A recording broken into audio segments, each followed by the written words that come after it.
Hello, critics, non-critics, and friends. Welcome to the Film Optix podcast, where we take a glance into blockbusters, indie films, and everything in between. I'm your host, Christian, and as always, I'm joined by my good friend / my co-host, Devin. And today, we're here to give our spoiler-free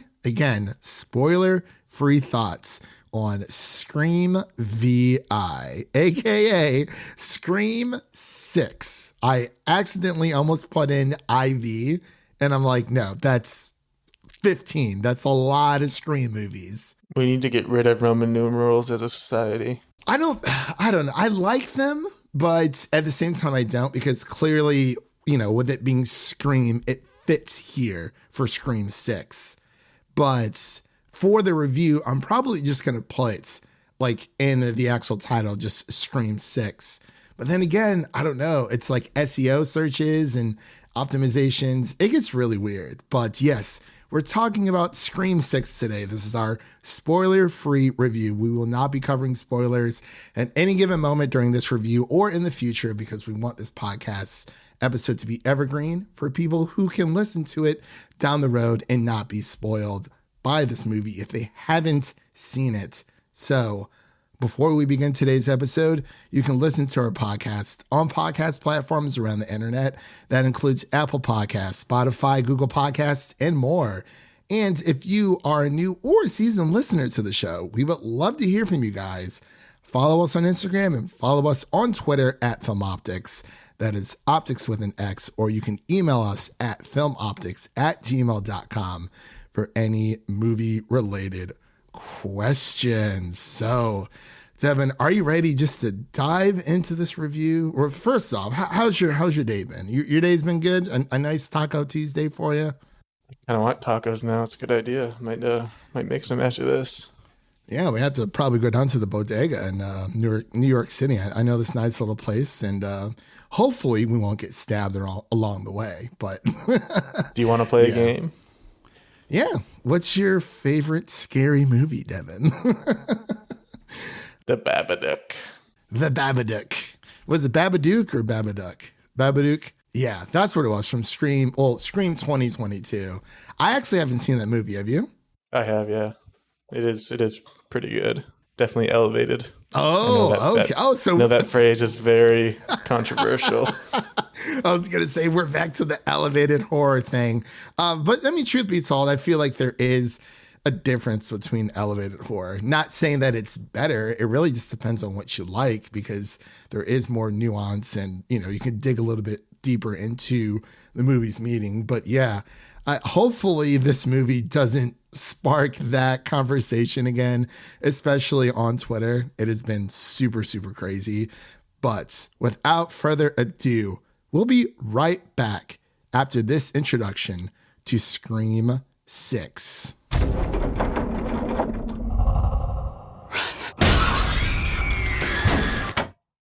too high up. We can't get down from here. Come on!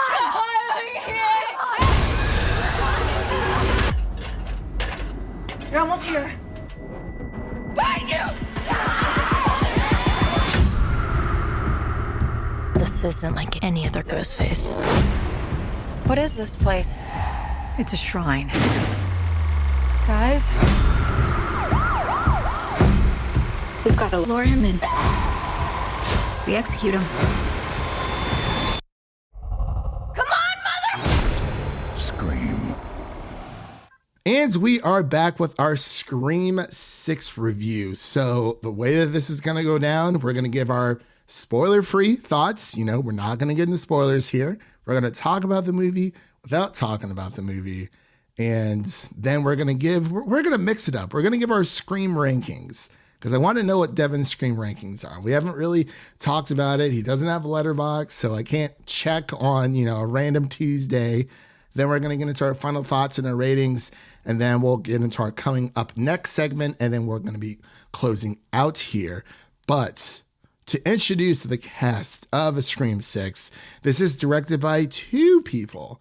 We have Tyler Gillett and Matt Bettinelli-Olpin. This movie also stars Melissa Barrera, Courteney Cox, and Jenna Ortega, just to name a few. And the story is as follows. In the next installment, the survivors of the Ghostface killings leave Woodsboro behind and start a fresh chapter in New York City. And that's it. That's the whole movie. We can end the podcast right here, Devin. We can go home. A 6-minute podcast will be amazing. But as I said before, we're going to get into our spoiler-free thoughts here. So I'm going to pass it over to Devin so he can give his thoughts on Scream 6. So Devin, what did you think of this movie? Boy, oh boy, Scream 6. It's so weird how it's kind of just mirroring the original Scream, where Scream 1 comes out. It's a great success, and everybody loves it. So then they immediately make another movie the next year. It's happening again this time around. It's just crazy how quickly they can pump these out. But I think overall, I found this entry to be very refreshing. The New York setting, New York City setting is just such a breath of fresh air. Just having the big city setting for such a big killer as Ghostface. Considering for all the other movies, if you've been in either Woodsboro or a similarly small college town, like we're just used to being in small college towns where it seems like everybody in Westeros is related. Like we're getting some Westeros vibes. Like at what point is it just incestual? Everybody is related. But yeah, I definitely like the setting. Got some interesting new characters added in here. Some familiar faces, especially in the beginning. And there's definitely some interesting kills. There's a lot of blood. I feel like there's definitely more blood than the last one, which is definitely a trope for the second movie in a trilogy. They usually go more all out on the blood and gore for the second one. I think they even mentioned it maybe, but yeah, overall a good time. Randy mentioned it. Yeah, that's classic Randy rule. Yeah. So you know what? Since we are talking, non-spoilers here, I'm going to give my initial reactions after I walked out of the theater. Not initially after. It took me a while to kind of put this together because, so many thoughts are racing through your head when you're watching a Scream movie, which is my favorite slasher franchise, like altogether. I've been leaning into horror for the past few years. I feel like I've been doing a good job of it. I think Devin can kind of attest to that for sure because, Devin and I have known each other since we were like kids. It's called growth. It is called growth. Because I think we saw Scream 4 together. I think we did, but I could be wrong. But I don't remember seeing it in theaters. Maybe I saw it with another group of friends, but Devin can attest. I used to be like the biggest baby when it came to like anything horror when we were younger. Like it was no bueno. It was not good whatsoever. But for my initial reactions for Scream 6, I stated that Scream 6 is all killer, no filler, and brilliantly invests in both legacy and new characters. Stepping into New York City provides the ideal atmosphere for new and creative kills. Ghostface is deadlier than ever before, and it's safe to say that the Scream franchise is in excellent hands, which I stand by that statement. We were able to see this early. I got to see a little bit earlier before Devin this past Friday, and then Devin just saw it yesterday on Monday. But yeah, I've been thinking about it like for the past few days, and I'm like, this is a great Scream movie. This is a great slasher movie altogether. It builds off of the blocks of Scream 2022. Like Devin had said, this episode, or excuse me, this next installment, it is almost like a parody of Scream 2 because these characters have moved to New York City. They are now in college and they are trying to forget about the traumatizing events that happened in Scream, the requel, aka Scream, that came out in 2022. And like Devin said as well, the first Scream was such a hit back in 1996. And then I believe Scream 2 came out like a year later, which is, this is echoing the same thing. And I absolutely love the characters. I love the kills. Ghostface is literally insane. we get to see him use a little bit of a pump action shotgun that was in the trailer, so that's not a spoiler. I was going to mention that one's in the trailers, and I was also going to bring it up. Shotgun Ghostface it's definitely top tier for the franchise. Just Yes. love to see it. I truthfully think this is probably the scariest Scream we've actually gotten in a while, and I've been wrestling to figure out where it lands in my Scream ranking. I am going to see it again because I have been going through the Scream movies as of late. So I got to watch 3, 4, and 5 somehow before this weekend, but it's going to get done. But of course, this movie really just feels like Wes Craven directed it. It feels like he wrote it, and it kept me guessing. Like, there are leaks out there, by the way, for this movie, and try to avoid them best that you can. But I had my theories of who the killers were, and I was dead wrong. And I had a very strong case as to why it could be, who Ghostface is. And I was like, okay, well, maybe it's this person. I don't really know. I talked about it with a few people, but it really is. It feels so organic. I feel more invested in these characters moving forward because, they had a great intro for Scream of 2022, but we get to see a little bit more in depth with these characters, with the twins, to see how close they are to each other. And, there might be some other new relationships forming within this new core 4. And I absolutely loved it. Just all together, like Devin said, Ghostface with a shotgun is very scary. And it's, I think it's a pretty good movie. Like it's almost a perfect Scream movie. Things that we can't talk about now, obviously, because we are in non-spoiler, but those are just my initial reactions. But Devin, did you have anything else you wanted to bring up in this review that we haven't touched on already? Yeah, I just wanted to shout out a couple of the new additions we have here. I think these are all pretty well known, but Samara Weaving, obviously, she's got that connection with the directors and writers from Ready or Not. So it's about time they got her in here. We got Pug from She-Hulk, Josh Segarra. He's in the crew now. That was a fun time. We added in Spider from Avatar 2. Don't know if you recognize him without the braids, I guess you could call him. Wait, is that him? That's him? Did not recognize him at all. Gotta say, did not recognize him he's whatsoever. got quite the start here with his first 2 movies. Or first few movies. That's funny. Yeah, Jack Champion is his name. Okay, I got you. And of course, one of the biggest fan favorites of Scream 4, which, by the way, is one of the best Scream movies ever. Kirby Reed, a.k.a. Hayden Panettiere, makes her return into the movie. She has been all over the marketing. What did you think of the new do? I know they released pictures before the movie of the hair she's rocking. It's giving me First Lady vibes.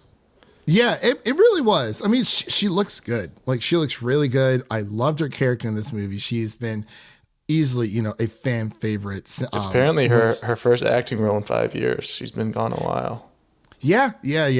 I did read that she's kind of just been, flying underneath the radar. But I will also say 2 more standouts would be, Mindy and Chad Meeks Martin. I think they did a fantastic job, them being twins, and they really just add to this new group. And it feels as if we have a new group of Scream main characters to follow throughout. God knows how many they'll make of these, but I think those already whispers of Scream 6 Scream 7 has already been greenlit. So we'll just have to wait and see there. But I love the twins, Melissa Barrera as Sam. And of course we have Jenna Ortega killing it as always. And I'm wondering how many people are going to go watch this movie who are Wednesday fans for Jenna Ortega alone. I'm very curious. I mean, she definitely has her own following, so there's definitely going to be an Ortega boost. I think it's going to be a big boost between new and old fans because you have Jenna Ortega, who starred in Wednesday. Then you have Hayden coming back as Kirby, which was a huge fan favorite. And you're also getting the Yellow Jacket fans in there with Jasmine Savory Brown playing as Mindy. So, and we have the legacy characters as well with Courteney Cox as Gail Weathers. So I do feel obligated to mention the issue that occurred with Neve Campbell and her not being in this one because of contract disputes, which I think was very unfortunate because she is the face of the franchise at the end of the day. There's a reason she keeps coming back. I just feel like they probably should have put up the dough to get her in this movie because I think she deserves it after all this time, especially after how successful the last one was.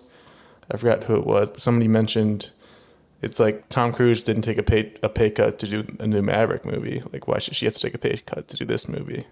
That is kind true. One of those inequality type difference things with actors and actresses that we have to try to figure out. But yeah, it's just kind of the one glaring hole that I would say is here for this movie.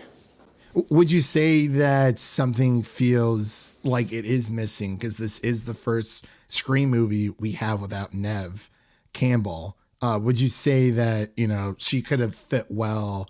Obviously she would have fit well, but like, do you feel like that is a big part of this movie that is missing for you?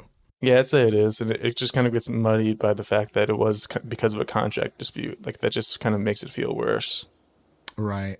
Yeah, it is very unfortunate when it comes to, those types of things where it can easily be resolved and it just doesn't for whatever reason. So obviously we can't say much, when it comes to Neve, but no, she is not in this movie. That has kind of just been a thing for a while.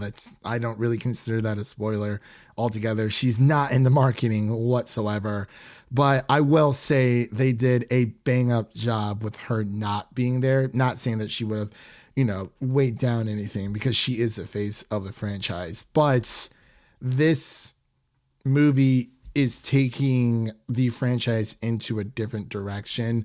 Like, clearly, we had the requel. So we are trying to have we are trying to move away from legacy characters and create, a new group for this new Scream while, they are somewhat connected in certain ways because obviously they all shared that movie together. But yeah, I do agree. It is very unfortunate that Neve is not there. But I will say they did a pretty great job even with her not being there. But it would have been nice to, have some type of scene with Sydney altogether. But with all that said, let's actually get into our final thoughts and ratings. I was going to do Scream rankings. If you want to, really quick, we can.